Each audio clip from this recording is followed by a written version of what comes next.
Hello dear all, welcome to Shining Success in English. Today in this video we are going to understand a beautiful poem My Mother at 66 written by Kamala Das. So before starting the chapter, let's have a small introduction of the poet. Kamala Das 1934 to 2009 was born in Malabar, Kerala. Means Kamala Das is an Indian writer. She is recognized as one of India's foremost poets. उनको India के जो foremost यानी topmost जो writer हैं उनके बीच में पहचान मिली है. Her works are known for their originality.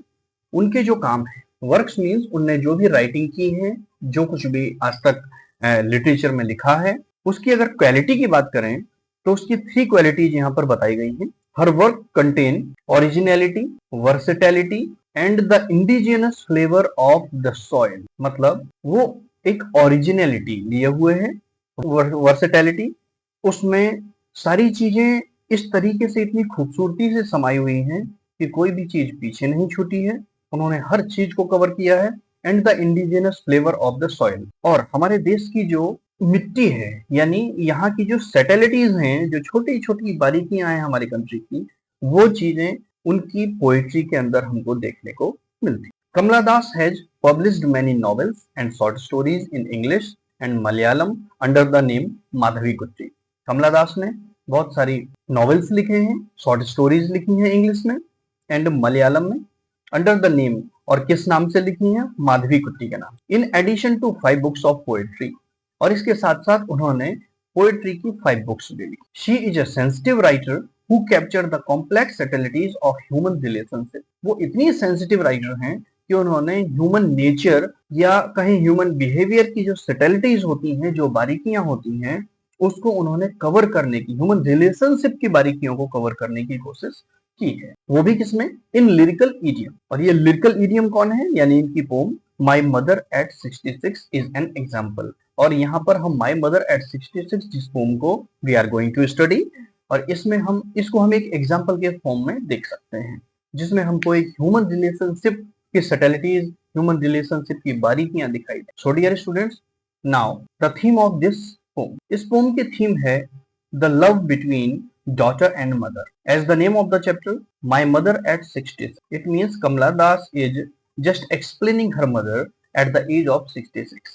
जब उनकी माँ 66 ईयर की हो गई, तब वो अपनी माँ को किस तरह से पोर्ट्रे करती हैं, एक्सप्लेन करती हैं, वो हम इस फॉर्म में बखूबी देखें. A small portion is given here.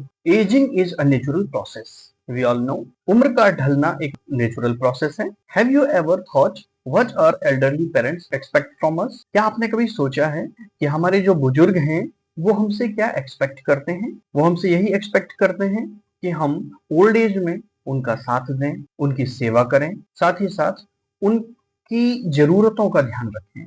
क्योंकि जब हम छोटे होते हैं तो वो हमारी हर जरूरत का ख्याल रखते हैं, और वही वो हमसे भी एक्सपेक्ट करते हैं कि उन्हें हमसे साथ मिलेगा. उनकी जरूरतों को पूरा करने की जिम्मेदारी जो हम उठा रहे हैं वो हम पूरी कर पाएंगे, और इस तरह वो इस दुनिया से हैप्पीली अलविदा कह सकते. Now we are going to start the poem. Students, ये पोम कमला दास ने तब लिखी जब वो अपनी माँ से मिलने अपने गांव गई. उस दौरान जब वो माँ के साथ रही और वापस आती हैं तो एयरपोर्ट की तरफ जा रही होती. कार में वो भी हैं, उनकी माँ भी है. उनकी माँ उनके बगल वाली सीट पर सोई हुई हैं. उनकी माँ का जो अपीयरेंस है उसको देख करके थोड़ा सा चिंतित हो जाती हैं, थोड़ा कंटेम्पलेशन की इस कंडीशन में आ जाती हैं, और वो यहाँ पर बड़े थॉटफुल होकर के फिर अपनी माँ के बारे में जो सोचती हैं उसको वो इस पोम के फॉर्म में हमारे सामने ला देती. Driving from my parents home to Cochin last Friday morning I saw my mother beside me. वो कहती हैं, जब मैं अपने पेरेंट्स के होम से, अपने पेरेंट्स के घर से कोचीन की तरफ लास्ट फ्राइडे मॉर्निंग ड्राइव कर रही थी तो मैंने देखा अपनी माँ को जो मेरे बगल में थी. अब माँ का डिस्क्रिप्शन देखिए.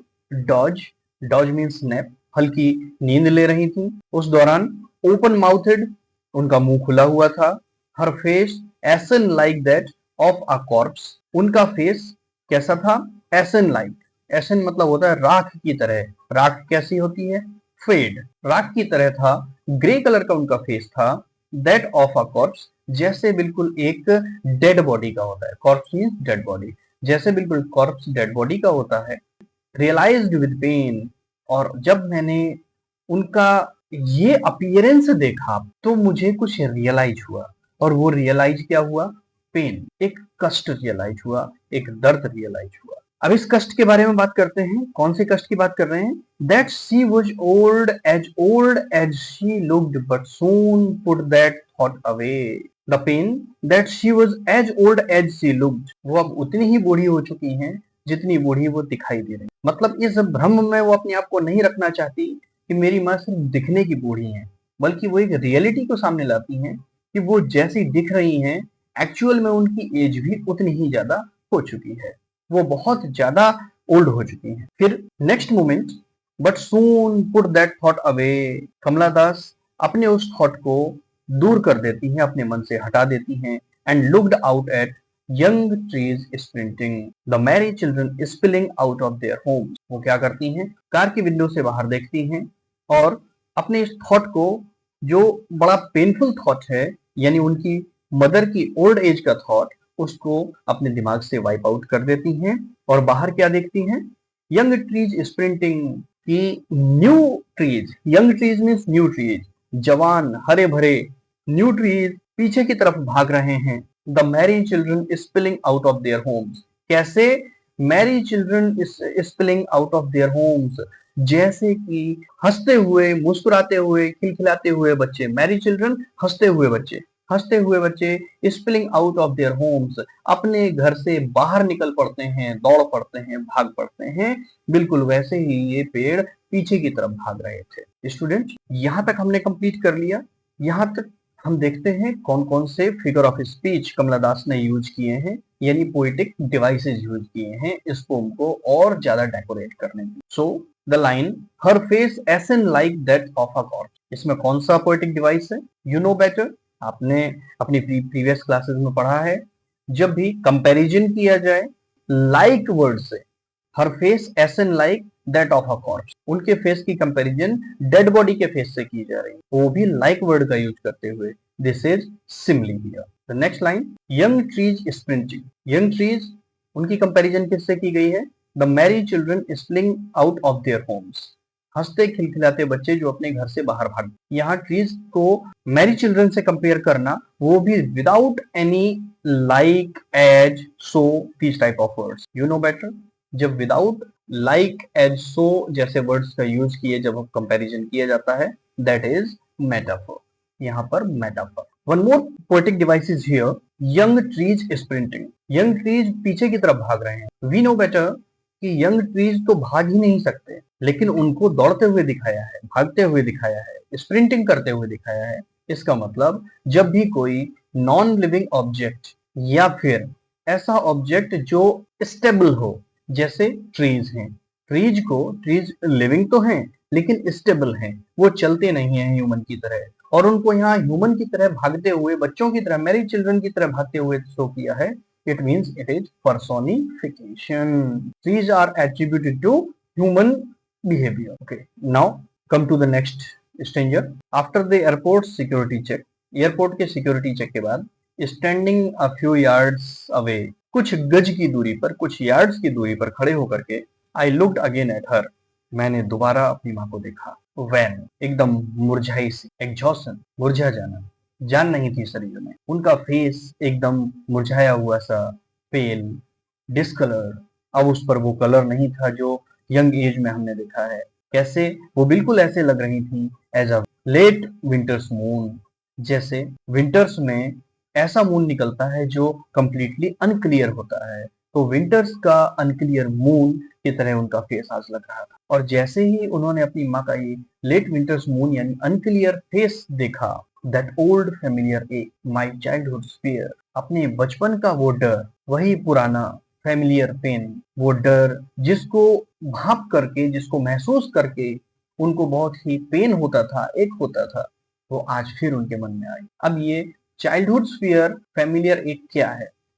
हर बच्चे को अपने पेरेंट्स को खोने का एक डर बचपन से ही सताता रहता है, और पोइट भी यहाँ उसी डर की बात कर रहा है कि मुझे भी अपनी माँ को खोने का जो डर बचपन से लगा रहता था, वही डर आज दोबारा उनको देख करके मुझे फील हुआ और इस बात से उनको बड़ा दर्द हो। But all I said was see you soon. और इस पेन को फील करने के बाद, अपनी मदर की इस ओल्ड एज को देखने के बाद जो पेन उन्होंने फील किया, उसके बाद सी was able to only say good bye, only bid her good bye. तो उन्होंने कहा सी यू सून, फिर मिलते हैं अम्मा। All I did was smile and smile and, और इतना कहने के बाद बस मैं सिर्फ एक ही काम कर सकी, वो है मुस्कुराना, मुस्कुराना और मुस्कुराना। I was not capable to speak a single word more. Now you can understand the condition, the situation of Kamala Das. Okay, so in this way we have completed this poem. यहाँ से हम फिर start करते हैं कि इस वाले स्टेंजर में